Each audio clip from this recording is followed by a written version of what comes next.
नमस्कार दोस्तों, BSH PCL जो बिहार में टेक्नीशियन पदों के लिए भर्ती आई है उसी का प्रीवियस ईयर का क्वेश्चन हम सोल्यूशन करा रहे हैं। 2018 में जो एग्जाम हुआ था उसके बाद एग्जाम होने जा रहा है। तो 2018 में 3/11/2018 को जितना शिफ्टों में एग्जाम हुआ था सबका हम सोल्यूशन करा दिए, प्लेलिस्ट भी बना दिए हैं। आप जाकर चैनल पर विजिट कर लीजिए। और अब आज से स्टार्ट कर रहे हैं 4/11/2018 बैच 1 मतलब शिफ्ट 1 4/11/2018 में जो एग्जाम हुआ था उसका हम सोल्यूशन आज करा रहे हैं। ये अभी 3 पार्ट में, एक शिफ्ट का 3 पार्ट में वीडियो कंप्लीट करा दे रहे हैं। तो 4 तारीख में जितना शिफ्ट में एग्जाम हुआ था सभी का हम सोल्यूशन करा देंगे आस्ते आस्ते। तो आइए आज पहला शिफ्ट का पहला क्वेश्चन हम लेकर आए हैं।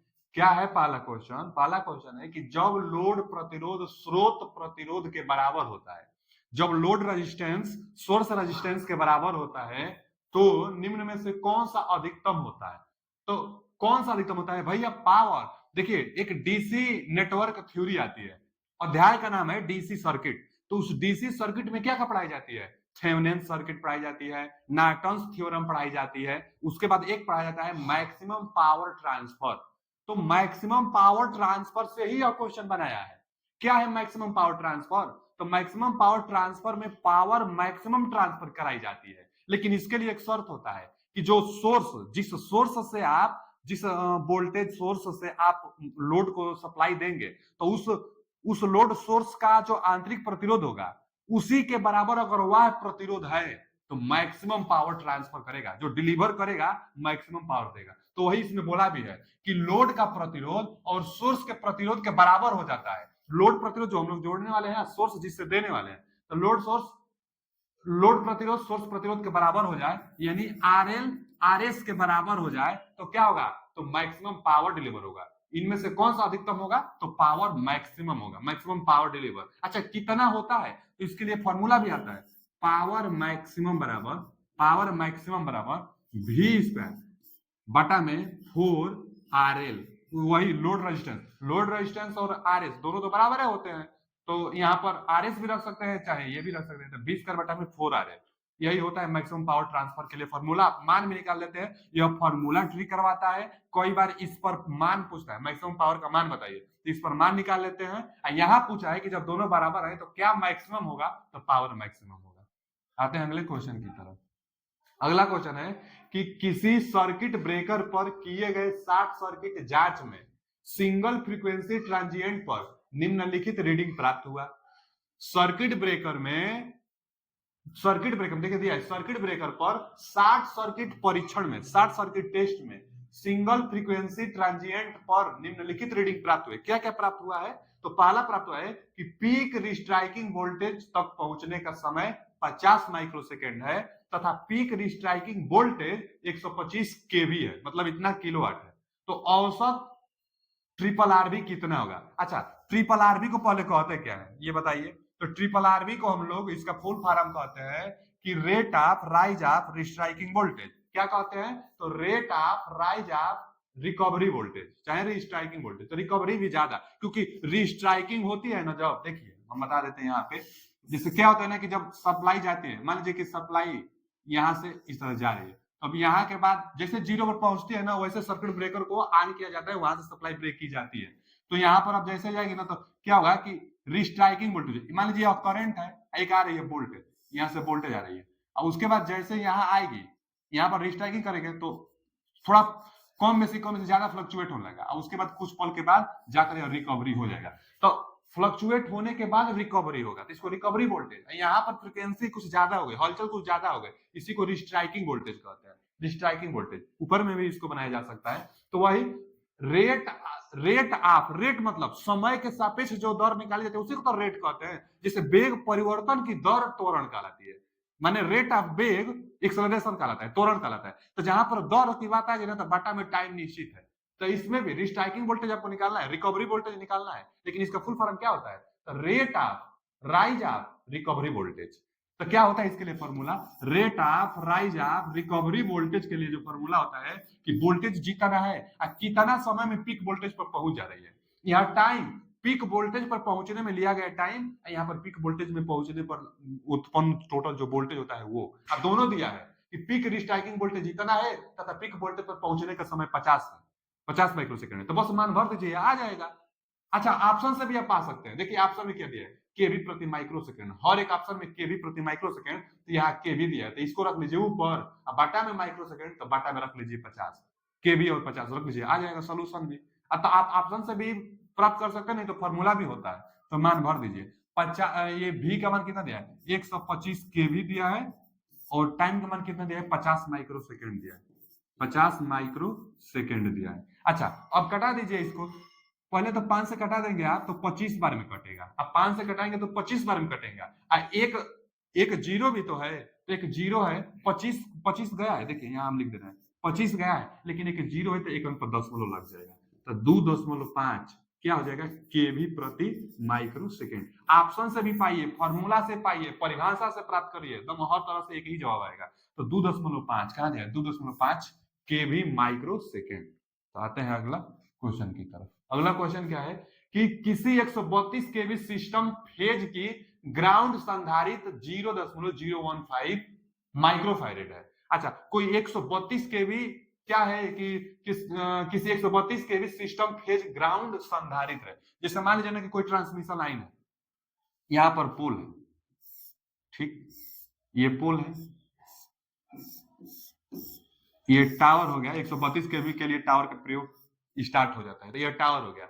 अब क्या जा रहा है, यहाँ पर क्रॉस आर्म बना दी जाती है, तो मान लीजिए कि क्रॉस आर्म हम ऐसे बनाए हैं, और यहाँ से सप्लाई वायर का जो कंडक्टर है, कंडक्टर जा रहा है, यही कंडक्टर है, कितना का है, तो 132 केवी का है, जो यह कंडक्टर है 132 केवी का है। तो कंडक्टर में इतना हाई अमाउंट में वोल्टेज है, कंडक्टर में इतना हाई अमाउंट में वोल्टेज है कि यह कंडक्टर, और जो यह एक हमारा ग्राउंडिंग में लगा हुआ टावर है स्टील का बना हुआ, तो इस कंडक्टर में और इसमें एक कैपेसिटेंस बन जाता है, एक कैपेसिटेंस की तरह बिहेवियर दर्शाने लगती है। तो इसी कैपेसिटेंस का मान दिया है, और बोला भी है कि ग्राउंड संधारित्र, तो इस ग्राउंड जो स्टील का ये हमारा टावर होता है, तो इस टावर और कंडक्टर के बीच में एयर है, एयर जो है तो एयर इंसुलेटेड है, जब एयर इंसुलेटेड होगा तो कैपेसिटर की तरह बिहेवियर करेगा ही, तो यहाँ क्या हो जाएगा, तो कैपेसिटर, तो वही कैपेसिटर का मान दिया 0.015 माइक्रोफैरेड। और इंडक्टेंस भी बनता है, ट्रांसमिशन लाइन जो जाते हैं उसमें इंडक्टेंस भी बनता है,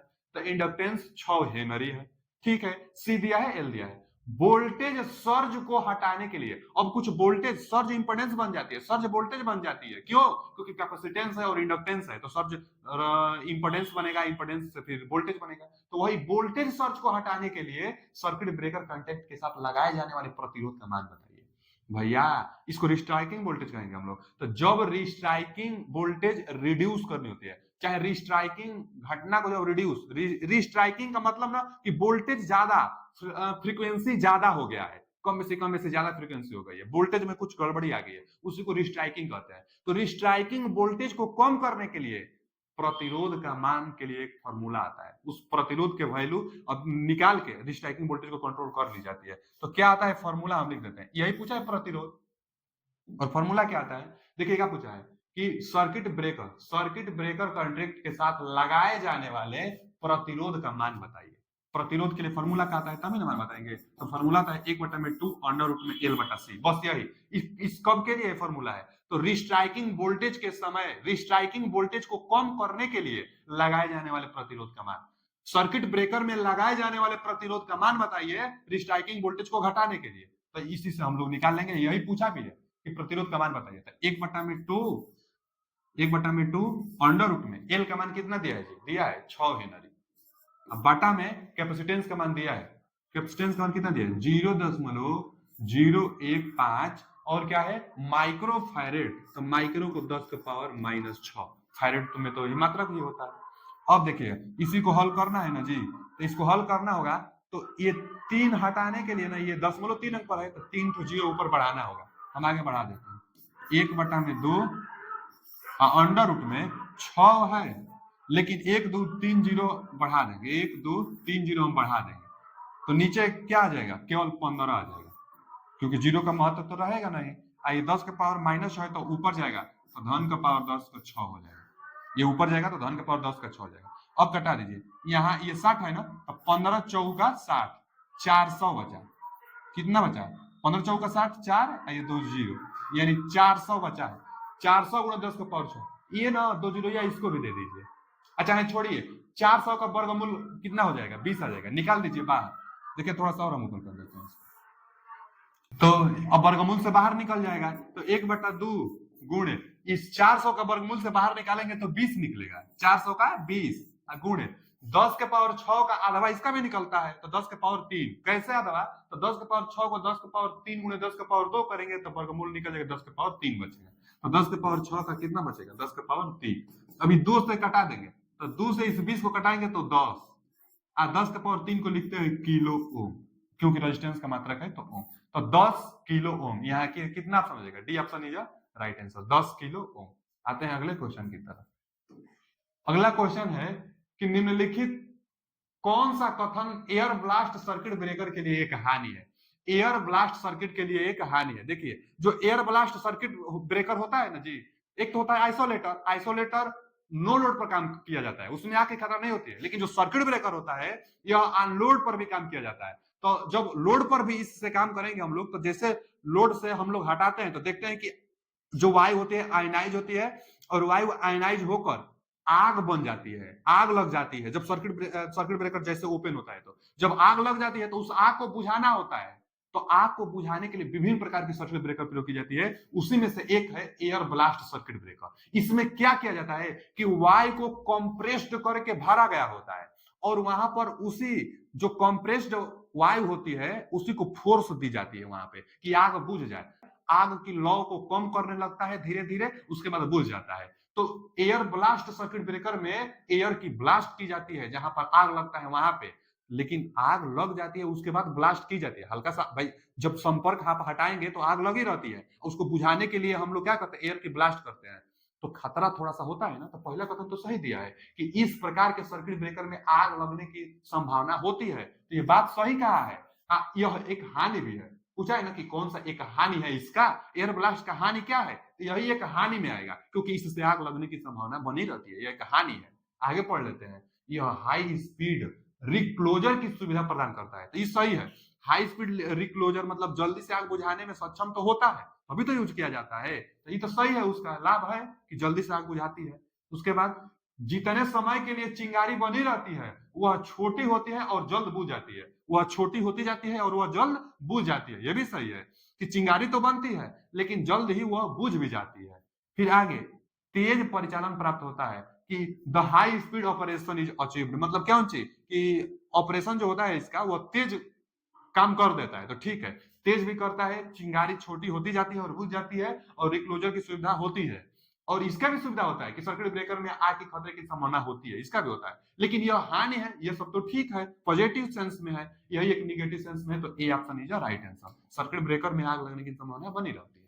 अगला क्वेश्चन क्या है कि अंतरराष्ट्रीय मानक आईईसी हाई थर्मोमेक को आप देख लीजिए 60601, जहां आईईसी में 60601 कोड दिखाई दिया, तो आप समझ जाइएगा कि जो इंट्रोडक्शन वो दिया है ना, जो इंट्रोडक्शन दे रहा है वो चिकित्सा के लिए दिया है, चिकित्सा के लिए। तो यहाँ पर क्या है? अंतरराष्ट्रीय मानक आईईसी 60601 के अंतर्गत अर्थ लीकेज करंट का अधिकतम मान कितना होता है? तो 1 मिली एम्पियर होता है। जो अर्थ लीकेज होगा ना, ऐसे तो हम लोग जर्नली में 1/5000, हम लोग जो ट्रांसमिशन लाइन चाहे जो घरों में जो सर्किट हम लोग बनाई जाती है, तो अर्थ लीकेज कितना होता है? फुल लोड का 1/5000 गुना अर्थ लीकेज होता है। लेकिन यहाँ 1 मिली एम्पियर किसके लिए है? चिकित्सा के लिए। कैसे पता चला? इस कोड से। यह कोड हमेशा चिकित्सा के लिए आता है। आप हॉस्पिटल में भी जाएंगे, जहां पर इलेक्ट्रिकल इक्विपमेंट लिखा होगा उस पर यही कोड इंगित होता है। तो हॉस्पिटलों में, चिकित्सा क्षेत्र में इलेक्ट्रिकल इक्विपमेंट के लिए जो कोड निर्धारण की जाती है उसके लिए कोड है 60601। 60601 के 1 के अंतर्गत अर्थ लीकेज आता है, और अर्थ लीकेज का अधिकतम मान कितना हो सकता है? तो 1 मिली एम्पियर। 1 मिली एम्पियर चिकित्सा में इलेक्ट्रिकल मशीनों के लिए अर्थ लीकेज करंट का मान फिक्स किया जाता है। अगला क्वेश्चन क्या है कि घरेलू विद्युत उपकरण ज्यादातर किस वोल्टेज पर काम करते हैं? तो घरेलू अब विद्युत उपकरण आ गया, तो घरेलू विद्युत जो उपकरण होते हैं इसमें लीकेज करंट 1/5000 गुना फुल लोड का, वो तो अलग बात है। लेकिन कितना वोल्ट होता है? तो घरेलू में ज्यादातर सिंगल फेज की सप्लाई ली जाती है, और सिंगल फेज की सप्लाई 230 वोल्ट होती है। तो यहाँ इतना वोल्ट, डीसी तो पहले घरेलू में नहीं ली जाती है, एसी ली जाती है, ये तो दोनों होगा नहीं। और इसमें भी कौन सा, तो 230 वोल्ट लेंगे। अब बहुत लोग कहेंगे कि घरों में डीसी सप्लाई की भी कुछ कुछ यंत्र पर आवश्यकता होती है, तो ठीक है, एसी एक ऐसा करंट है कि जिसको हम लोग अपनी आवश्यकता अनुसार वोल्टेज को बढ़ा भी सकते हैं, घटा भी सकते हैं, और रेक्टिफायर की सहायता से इसको डीसी में कन्वर्ट भी कर सकते हैं। इसलिए एसी का प्रयोग किया जाता है, सभी जगहों पर एसी का प्रयोग किया जाता है। तो एसी का प्रयोग किया जाता है, घरों में पूछा है तो 230 वोल्ट, क्योंकि घरों में सिंगल फेज की सप्लाई होती है। तो कितना होगा, 230 volt. C option is right answer. अगला क्वेश्चन क्या है, अगला क्वेश्चन है कि वह वायरिंग सिस्टम कौन सा है जो बिजली के झटके से मुक्त है। वह कौन सा वायरिंग सिस्टम है जिसमें बिजली की झटका की संभावना बहुत कम है। तो वायरिंग सबसे उत्तम और सबसे अच्छा और सबसे महंगा वायरिंग कंड्यूट वायरिंग होता है। अब कंड्यूट जो वायरिंग होता है वह दो प्रकार से होता है, एक कंसील्ड वायरिंग और एक सरफेस वायरिंग। तो जो कंसील्ड वायरिंग होती है दीवार के अंदर अंदर, जो नहीं छतों में अंदर अंदर वायरिंग की जाती है, चाहे दीवार के अंदर अंदर वायरिंग की जाती है, वही कंसील्ड वायरिंग होती है, जो अच्छा होती है और महंगा होती है। उसके बाद एक आता है सरफेस वायरिंग, जो गोलाकार पाइपे होता है लेकिन सरफेस पर बीट द्वारा अटैच करके और बाइंडिंग की जाती है, मैकेनिकल यंत्र से वो भी सुरक्षा प्रदान करता है। तो क्या होता है कि सरफेस पर लगाई जाती है। उसके बाद तो ये तो कंसील्ड आ गया। और उसके बाद आता है केसिंग केपिंग। केसिंग केपिंग भी है, उससे थोड़ा सस्ता होता है। किससे, तो कंड्यूट से थोड़ा सा सस्ता होता है केपिंग केसिंग, लेकिन यह भी मैकेनिकल से और अच्छा होता है केपिंग केसिंग। तो इसमें और उसके बाद इससे सब सब नीचे ही आते हैं। तो सबसे अच्छा क्वालिटी में कंड्यूट है, तो कंड्यूट, कंड्यूट जब नहीं दिया है, कंसील्ड और सरफेस वाला जब नहीं दिया है, तो कौन सा मानेंगे, केसिंग और केपिंग। विकल्प पढ़ लेते हैं। वेव वायरिंग, वेव वायरिंग तो होती नहीं है, केसिंग एंड केपिंग वायरिंग ये होता है। अच्छा, यही मारेंगे, अगर कंड्यूट दिया होगा तब उसको भले मार देंगे, लेकिन देख लेते हैं और आगे। लीड सेटेड वायरिंग ये नहीं, और बैटन वायरिंग ये भी नहीं। तो सबसे अच्छा तो कौन सा होगा, केसिंग एंड केपिंग वायरिंग हुआ। केसिंग एंड केपिंग वायरिंग भी दो प्रकार से होती है। एक लकड़ी के बीट, लकड़ी का जो होता है केपिंग और केसिंग, लकड़ी का बीट होगा और अंदर अंदर हो जाएगी वायर, जो कि मैकेनिकल यंत्र से ज्यादा सुरक्षा प्रदान करती है। और एक प्लास्टिक वाला होता है, जो कि ज्यादातर घरों में प्लास्टिक वाला, पीवीसी वाला प्रयोग किया जाता है केसिंग और केपिंग। तो केसिंग केपिंग क्या होगा, इस क्वेश्चन का आंसर होगा, क्योंकि पूछा है कि कौन सा वायरिंग, वह वायरिंग सिस्टम कौन सा है जो बिजली से झटके से मुक्त है, तो यही केसिंग केपिंग। इन सभी से अच्छा है केसिंग और केपिंग, जो विकल्प दिया है इसके अनुसार। आगे क्या है कि मोटा इंसुलेशन पेपर आर्मेचर कोर के प्रत्येक सिरे से आगे निकला होना चाहिए, और यह स्लॉट लाइनर और वेज के बीच में प्रयुक्त किया जाता है। तो इसे क्या कहा जाता है। देखिए, पहले तो पूछा क्या है कि एक मोटा इंसुलेशन पेपर आर्मेचर कोर के प्रत्येक सिरे से आगे निकला होता है, और उसी को कह रहा है, और स्लॉट लाइनर, जो आर्मेचर होती है, चाहे जो स्टेटर होता है, स्लॉट बनी होती है ना जिसमें बाइंडिंग की जाती है, तो स्लॉट लाइनर और वेज। अच्छा, वेज मतलब क्या समझते हैं, WEDGE, वेज मतलब क्या समझते हैं, तो जो भी आकार की आकृति में एक इंसुलेशन पेपर को मोड़कर उसमें लगा दी जाती है ना, उसी को वेज कहते हैं। वेज का मतलब भी आकृति, बस ये समझ लीजिए, वेज का मतलब भी आकृति। तो भी आकृति की जहां आकृति दिखाई देगी आप उसको वेज बोल सकते हैं। तो जो स्टेटर होता है, स्टेटर के जो स्लॉट बने होते हैं, चाहे रोटर का भी जो स्लॉट बना होता है, वो भी आकृति का ही होता है, उसी को वेजेज कहते हैं। उसी में पेपर इंसुलेशन मुड़कर लगा दी जाती है। मोटा इंसुलेशन पेपर आर्मेचर चाहे स्टेटर स्लॉट में हम लोग क्या करते हैं, भी आकृति में मुड़कर उसमें लगा देते हैं, उसी में बाइंडिंग करते हैं। तो उसी को क्या कहा जाता है, किस नाम से जानते हैं, तो भैया पैकिंग स्ट्रिप कहते हैं। पैकिंग स्ट्रिप मतलब वही पट्टी, स्ट्रिप मतलब क्या होता है, पट्टी। तो ऊपर से वेजेज लगाकर और पट्टी से भी बांध दी जाती है उसको, कि वो रोटेट जब करेगी तो बाहर भी न निकले, आर्मेचर हो चाहे स्टेटर हो। तो क्या करते हैं, इसको क्या कहते हैं, तो पैकिंग स्ट्रिप कहते हैं। पैकिंग स्ट्रिप करने के लिए हम लोग मोटा इंसुलेशन पेपर का प्रयोग करते हैं। तो मोटा इंसुलेशन पेपर का प्रयोग किसके लिए करते हैं, पैकिंग स्ट्रिप के लिए करते हैं, जो कि स्टेटर के खांचों में पीवीसी वाला जो कागज काट कर और लगा भी जाती है उसमें, उसी को कह रहा है कि मोटा पेपर इंसुलेशन। आगे दिया है कि डीसी जनरेटर में इनपुट की प्रकृति क्या होती है। कोई भी हो, जनरेटर है तो मैकेनिकल इनपुट होगा, और आउटपुट क्या होगा, सप्लाई होगी, बिजली होगी। अगर डीसी है तो डीसी होगा आउटपुट में, अगर एसी जनरेटर है अल्टरनेटर तो एसी होगा आउटपुट का। लेकिन जनरेटर है तो इनपुट तो मैकेनिकल है ना होगा। तो वही पूछा है कि डीसी जनरेटर में इनपुट की प्रकृति क्या होगी, तो mechanical power. Mechanical power prime mover से, डीसी जनरेटर को प्राइम मूवर से रोटेट कराई जाती है और डीसी सप्लाई आपको मिलती है, तो प्राइम मूवर से रोटेट कराएंगे, तो मैकेनिकल जो पावर होगा वही इसका क्या होगा, इनपुट पावर होगा। तो C option is right answer. आगे क्या है कि एक ऑटो ट्रांसफार्मर में तो जो ऑटो ट्रांसफार्मर होता है बाबू, ऑटो ट्रांसफार्मर में एक ही बाइंडिंग होती है, सबको पता होना चाहिए। तो इधर से इनपुट और इधर से आउटपुट, इसको स्टेप अप स्टेप डाउन आप दोनों की तरह बिहेवियर करा सकते हैं। इधर से आप दे दीजिए इनपुट, इधर से ले लीजिए आप आउटपुट। तो अपनी आवश्यकता, इसको वेरिएबल ट्रांसफार्मर भी कहते हैं, अपनी आवश्यकता अनुसार वोल्टेज इसमें आप इस यहां से जो ये है ना, इसी को घटा बढ़ा सकते हैं आप। तो टर्न की संख्या ज्यादा कम बेसी आप करेंगे तो वोल्टेज भी आपको कम बेसी मिलती रहेगी।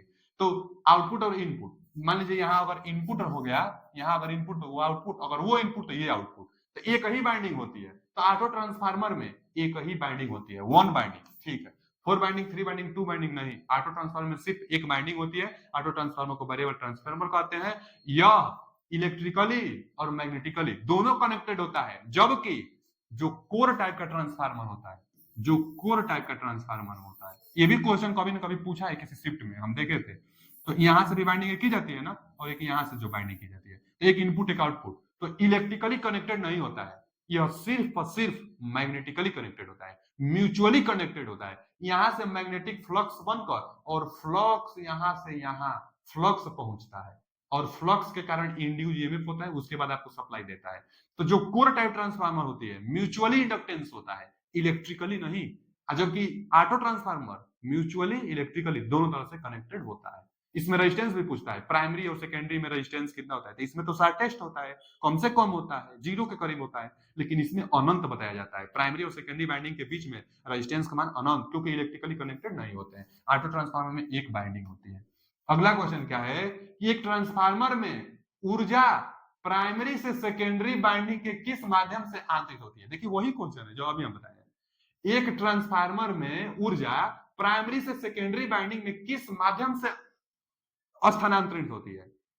दिया है लीकेज करंट की सहायता से जाती है, प्राइमरी से सेकेंडरी में कैसे जाती है, लीकेज करंट की सहायता से जाती है, कि मैग्नेटिक फ्लक्स की सहायता से, कि हवा की, कि लीकेज फ्लक्स की। तो भैया मैग्नेटिक फ्लक्स, हम अभी तो बताए हैं, जो कोर टाइप ट्रांसफार्मर होता है उसमें क्या होता है कि म्यूचुअली वो कनेक्टेड होता है। जैसे पूछता है ट्रांसफार्मर किस सिद्धांत पर काम करता है, तो म्यूचुअल इंडक्टेंस पर काम करता है। प्राइमरी में इंड्यूस फ्लक्स होगी, वही फ्लक्स सेकेंडरी पर जाएगी, वहां भी वोल्टेज इंड्यूस होगा और आपको सप्लाई देगा। हम बहुत जल्द ट्रांसफार्मर पर एक थ्योरी वीडियो लेकर आने वाले हैं, जिसमें हम ट्रांसफार्मर का एकदम सारा भाग आपको हम समझा देंगे, एकदम A to Z, जो एग्जाम के लिए बहुत महत्वपूर्ण है। ट्रांसफार्मर हर एक शिफ्ट में 5-5 क्वेश्चन सिर्फ ट्रांसफार्मर से आ रहा है, हर एक शिफ्ट में।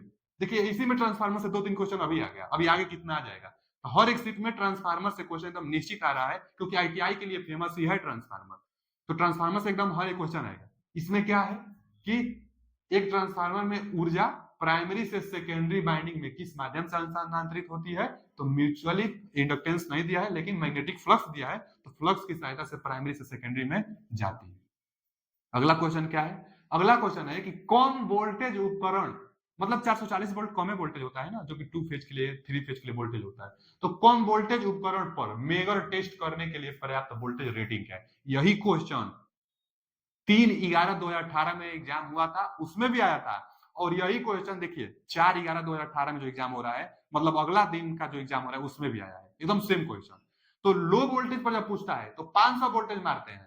जब हाई वोल्टेज पर मेगर का उपयोग कितने वोल्ट के लिए की जाती है, तो 1000 वोल्ट से 1500 वोल्ट के बीच में कुछ भी दे देगा, दोनों ऑप्शन नहीं देगा, वो कभी एक ही देगा। तो 1000 वोल्ट देगा तो 1000, अगर 1500 दिया तो 1500 मार देंगे। कब, जब उच्च वोल्टेज पूछेगा तब। यहां तो पूछा है कि कम वोल्टेज पर, कम वोल्टेज उपकरण मेगर टेस्ट करने के लिए। मेगर क्या होता है, इंसुलेशन रेजिस्टेंस मेजर करता है, वायर का जो होता है ना इंसुलेशन। चैनल पर जाकर विजिट कर लीजिए, कैसे मेगर का उपयोग किया जाता है, इसका प्रैक्टिकल वीडियो भी कराया गया है।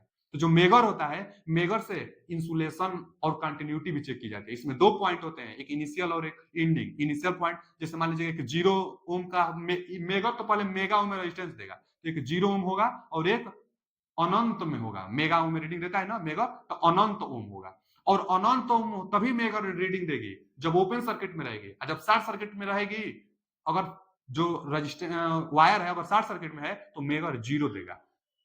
तो मेगर 2 प्रकार से भी होता है, एक मैनुअली भी होता है, जिसमें कि एक डीसी जनरेटर होती है, जिसको हाथ से 160 आरपीएम पर रोटेट करते हैं। तो मेगर क्या होता है कि लो वोल्टेज पर 500 वोल्ट तक यूज किया जाता है, लो वोल्टेज के लिए। अगला क्या है कि एक 3 फेज इंडक्शन मोटर के लिए अब विकल्प दिया है, और सही विकल्प का चयन करना है इसमें से। ऑप्शन तो ये है, यहाँ पर कथन दिया है, कथन को आप पढ़ लीजिए, कौन सा कथन सही है इसमें से बता दीजिए। तो कथन पढ़ते हैं। पहला कि 3 फेज इंडक्शन मोटर के लिए है सेल्फ स्टार्टिंग है, सही है।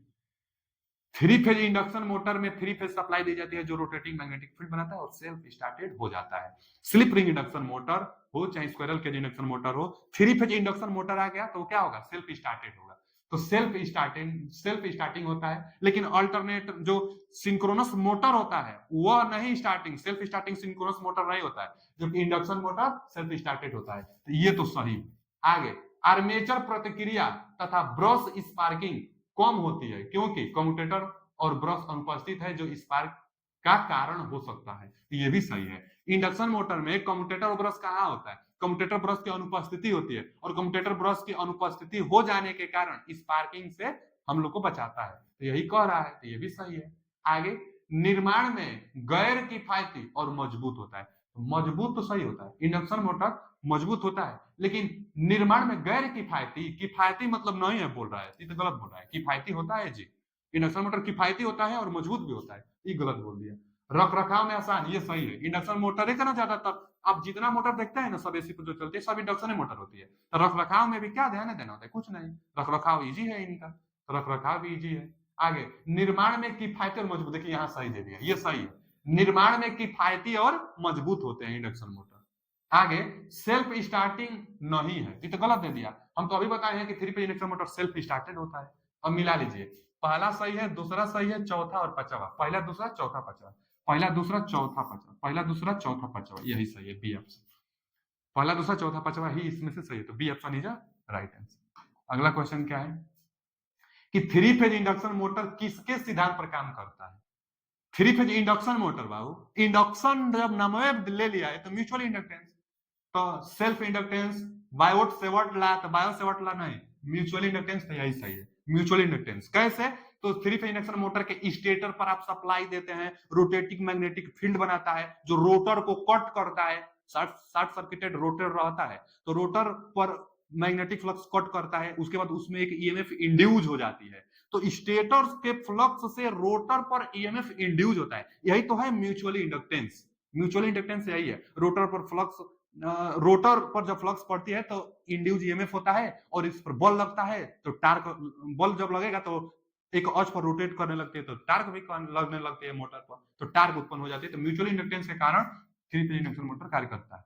अगला क्वेश्चन क्या है कि भारी लोड उठाने के लिए इस्तेमाल की जाने वाली हॉयर्स क्रेन आमतौर पर निम्नलिखित में से किस मोटर का इस्तेमाल किया जाता है। देखिए, जब डीसी मोटर की बात करता था तो सीरीज हम लोग लगा लेते हैं, डीसी सीरीज मोटर, लेकिन यहाँ पर एसी है सब। देखिए क्या दिया कि भारी लोड उठाने के लिए इस्तेमाल किए जाने वाले हाईएस्ट क्रेन में आमतौर पर इस्तेमाल की जाने वाली कौन सा मोटर है, तो स्टेपर मोटर तो स्टेप वाइज टार्क देती है, ये तो होगा नहीं, यहाँ क्रेन की बात कर रहा है। सिंक्रोनस मोटर कांस्टेंट स्पीड के लगभग में रोटेट करता है, जबकि क्रेन में स्पीड कम बेसी भी होती रहती है, तो ये भी नहीं होगा। Split phase induction motor, split phase induction motor single phase में आता है, इसका भी जो टार्क होता है ना कम होता है, बहुत ज्यादा नहीं होता है, तो ये भी नहीं हो सकता है। स्लिप रिंग इंडक्शन मोटर, तो ये सही है, स्लिप रिंग में रेजिस्टेंस की सहायता से ऐड करके स्टार्टिंग टार्क इसकी बढ़ाई जा सकती है, तो क्रेन उरेन में हाईएस्ट में किसका प्रयोग किया जाता है, स्लिप रिंग इंडक्शन मोटर का प्रयोग किया जाता है, क्योंकि इसका स्टार्टिंग में टार्क अच्छा होता है, हाई होता है। और डीसी में रहता है तब डीसी के लिए डीसी सीरीज मोटर का प्रयोग करते हैं, तो इसमें D option is right answer. अगला क्वेश्चन क्या है कि किसी एक वर्कशॉप में एक 5 एचपी, ध्यान दीजिए 5 हार्स पावर, एचपी मतलब हार्स पावर, यह मोटर की शक्ति है, तो किसी एक वर्कशॉप में 5 एचपी 415 वोल्ट 3 फेज मोटर लगाया जाना है। एक 3 फेज का मोटर है जिसकी रेटिंग 5 एचपी है, 415 वोल्ट है और 3 फेज का है, ठीक है।